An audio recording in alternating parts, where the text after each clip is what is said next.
సుగాలి ప్రీతి కుటుంబానికి నాడు పవన్ ప్రశ్నించడం వల్లే న్యాయం జరిగింది అన్నారు తిరుపతి జనసేన ఇన్ఛార్జ్ కిరణ్ రాయల్. వైసీపీకి అమ్ముడుపోయిన దాసరి రాము పవన్ పై ఇష్టానుసారం మాట్లాడితే నాలుక చీరేస్తామంటూ హెచ్చరించారాయన.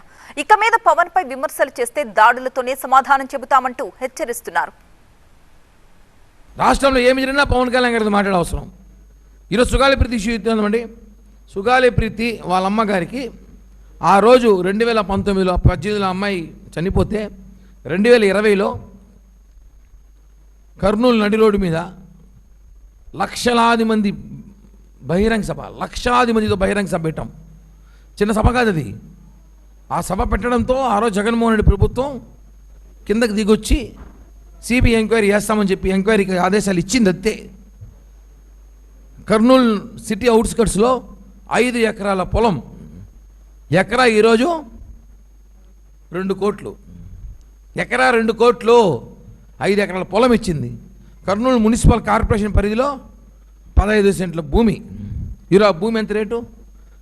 మీ ఆయనకి రెవెన్యూ జాబ్ అద్భుతం. ఇవన్నీ ఎవరి వల్ల వచ్చింది? పవన్ కళ్యాణ్ గారు ప్రశ్నించడం వల్ల వచ్చింది. ఈ రోజుతో ఆపేయండి. ఇంకా పవన్ కళ్యాణ్ గారి గురించి మాట్లాడితే ఇంకా ప్రెస్ మీట్లు ఉండవు, దాడులే ఉంటాయి. సీరియస్ చెప్తున్నా, మీకు దాడులే ఉంటాయి. రాముకే చెప్తున్నా, అన్న బ్యాచ్కి చెప్తున్నా, ఇంకా పేర్లు చెప్పాల్సిన అవసరం నాకు లేదు. వాళ్ళకి అర్థమైంటుంది రాము అంటే బ్యాచ్ అంటే ఎవరనేసి.